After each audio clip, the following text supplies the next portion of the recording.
Charlie Parsons for Boxing Social in association with Forged Irish Stout and Empire Fighter Store, with a man who's absolutely kitted out head to toe with Wow Hydrate. Right on cue, Mr. Tony Sims.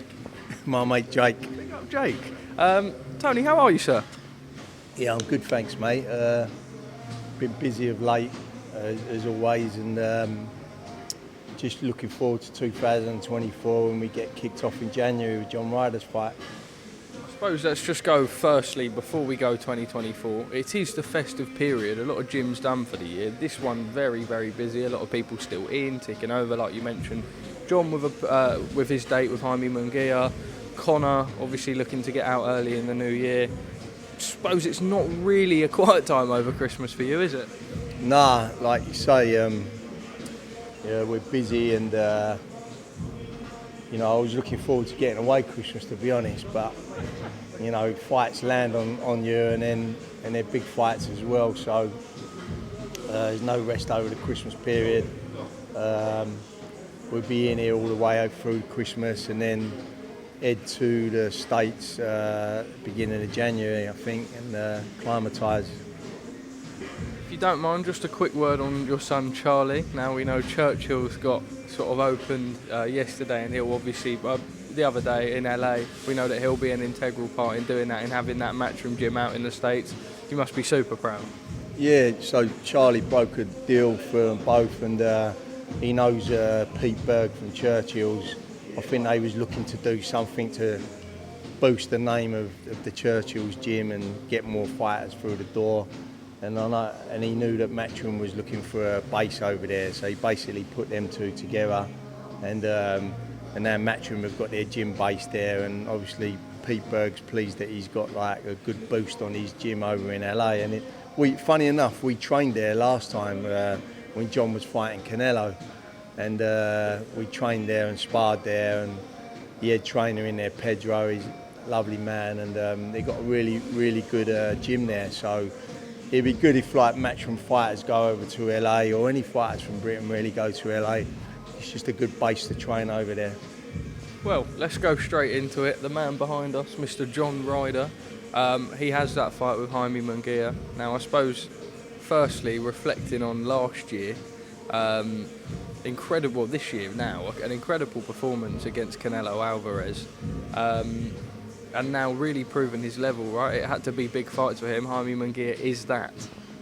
Yeah, like you say, he had a good fight against Canelo, and I think the fight, a lot of people expected him to get knocked out by Canelo, but he put in a spirited performance.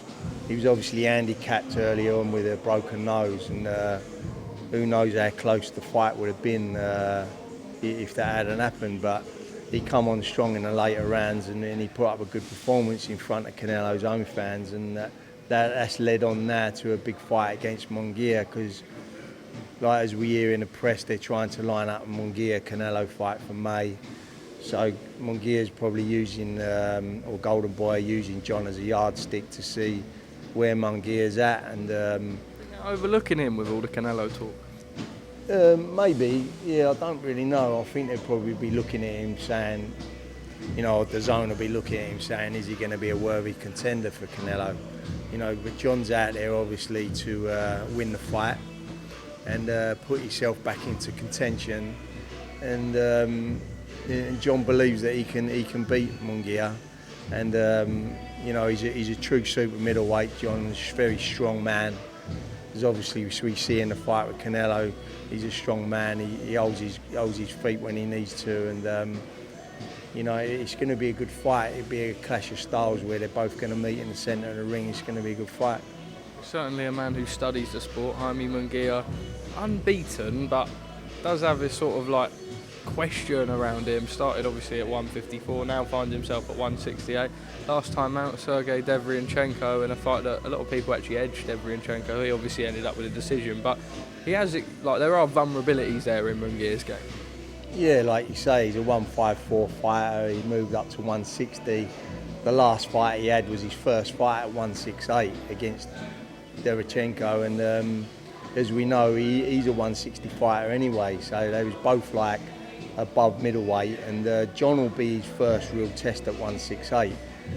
And as I say, like, you know, for him to get a Canelo fight, he's got to put in a better performance than Canelo did, and I don't believe he'll be able to do that. I believe, you know, John will be a tough fight for him, and I believe John's got the beating of Munguia. Let me ask you, Conor Benn, I just caught up with him. As he's been saying, Chris Eubank's lost his pen. He's told me that fight is more or less dead now, unless anything sort of, I suppose, drastic happens, but it just doesn't seem likely now. Obviously, Nigel there, I said to him, like, emotionally, was it hard? Because you're so attached to this fight, not just through you, but through family rivalry. It would have been a big one for you to be a part with. Disappointed that it probably won't be going ahead? Yeah, we're all really disappointed. The old team's worked really, really hard behind the scenes to try and get this fight done, you know, and it's been a bit of a slog, really. It's been going on since Conor's last fight in September. We've been trying to get the fight done, and there was times when it looked like the fight was going to get done, and like the nearer we was coming towards the cut-off date, it looked like it was going to get done, but for whatever reasons, and you know, Eubank only knows them reasons, he just didn't want to sign a contract to fight. But it's disappointing for, obviously, the whole team, and it's disappointing for the British public that, you know, a lot of people wanted to see that fight because, as you say, the history between the dads. But listen, you know, for now we're going to take a different fight, February the 3rd. It'll probably be in the States, and you know, the fight, the two names are always going to be there, so the fight's never ever dead in the water. It's always going to be there. Whether it can be made for the summer or whenever, I'm sure it eventually will get made. It's just about timing, and just obviously the Eubank didn't feel the time was right, but it's just really disappointing for the amount of work that everybody in the team has put into this to try to make this fight. It's really disappointing. Conor said now welterweight world titles for 2020.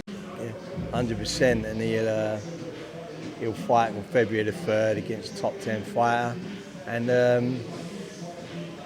we'll look to get a world title fight maybe in late spring, or in the summer, May, June maybe, and we'll try and do a big world title fight for him then. But you know, obviously we'd love to revisit the Eubank fight again, but you know, it's just been, as I say, it's just been really disappointing not to get that fight made. Just quickly, before we do like a little recap of the year that 2023 has been, Craig Richards put up a post. He's now joined the McGuigan Gym. Just on your side, able to give us any clarity as to why?